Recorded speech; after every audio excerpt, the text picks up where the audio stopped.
Hey everyone, welcome back. My name is Zane. Today we'll be having a look at the Canoo EV startup company. I do really like Canoo, to be honest. I like the way how they design their vehicles.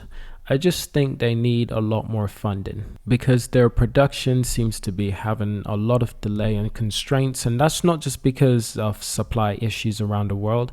That's because of their lack of funding and because I think they thought they'd be a long way ahead compared to where they are right now.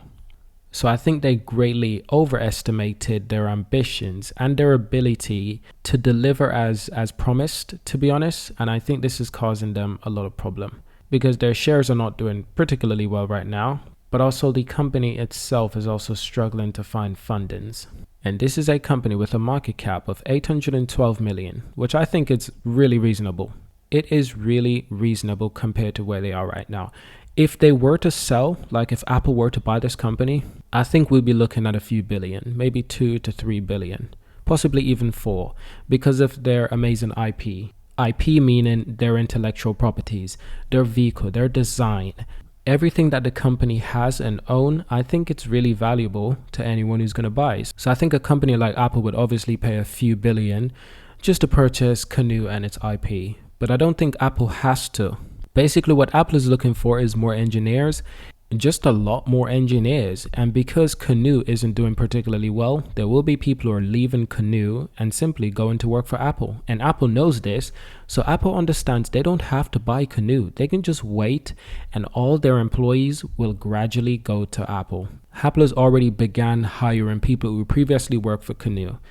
And they've also hired people who previously worked for Tesla, SpaceX. The list just continues to grow. And this is a common thing. It feels like the world and a lot of technological companies are simply fighting over the same engineers, the better engineers. They're constantly fighting over these engineers, which is exactly why every once in a while, Tesla makes a crazy statement, possibly even something about making robots, to get more engineers to join their company. Because it's like telling engineers, come to our company because we're going to work on the most insane and exciting things. And right now, unfortunately, Canoo isn't that company anymore because we know what they want to build. The problem is they haven't got the funds. So engineers, they don't have a challenge anymore. That being said, they're leaving in rapid numbers. So what we're going to have a look at today is Canoo production start that could slip. Now, apparently Canoo is denying claims that it's running out of money, that it's struggling to start production. Apparently they're denying it heavily, but the interesting thing is that they're the one who said it. They're the one who made the statement, but what they are saying is that we are exaggerating what they said.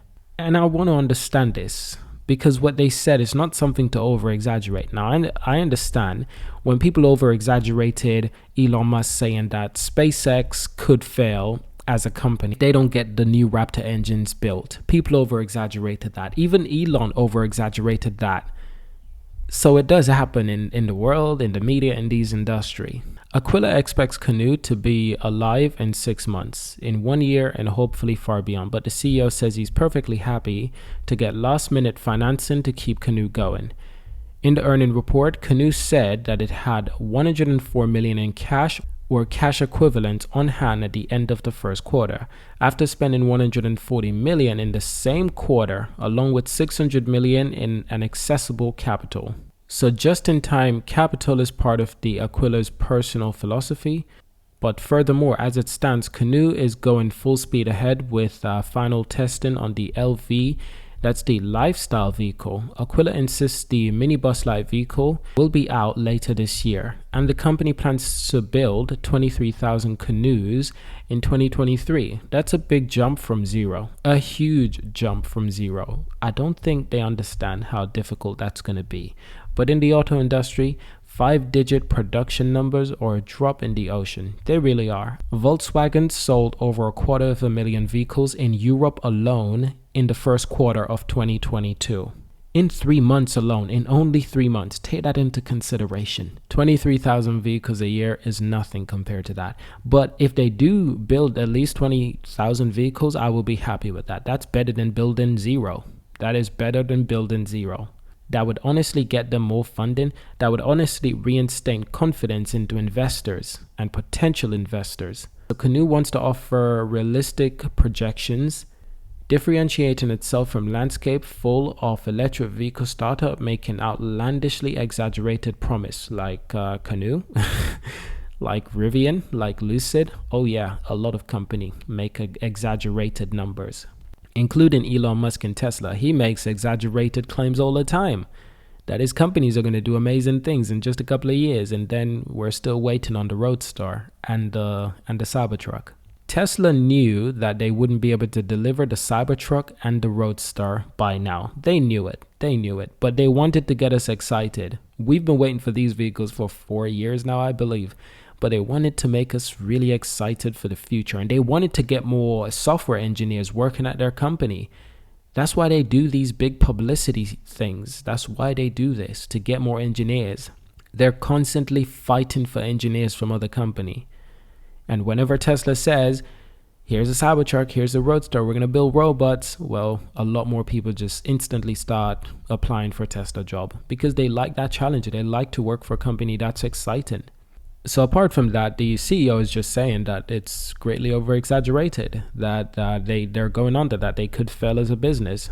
With 104 million in cash left, what the hell are they going to do with that? They need more money to start proper production, to build 23,000 vehicles next year. But the start of production by Canoo in Arkansas and Oklahoma assembly plant could slip due to supply chain pressures, but its chief executive officer remains bullish on the company's ability to raise money. So that's him. So that's the CEO being confident that the company could raise more money. And honestly, that would be a good thing. But now that their back's against the wall with only 100 million left, the question is, if they prove that they can get more funding, maybe a few more billion, well, that's what I wait for. That would be mighty impressive, and that's what we're looking forward to. So he also said that he still expects Canoo to build 14,000 to 17,000 vehicles in 2023, and it's targeting close to 20,000 vehicles in 2023. In other reports I've read, it says 23,000 vehicles, but even 10,000 vehicles, I'd be surprised. If Canoo builds 10,000 vehicles next year, I will give them a round of applause, because that's better than zero. But I don't think Canoo will be able to build 10,000 vehicles next year, unless they get a few more billions, unless they get a lot more funding. When I say a few more billions, I mean maybe 1-2 more billions would be great, just to get them going, just to get production rolling. When production start rolling, it's kind of hard to get it to stop. But that's our quick look at Canoo. So thank you for watching. Subscribe to see more. Leave a like and leave a comment, and I will see you in my next video.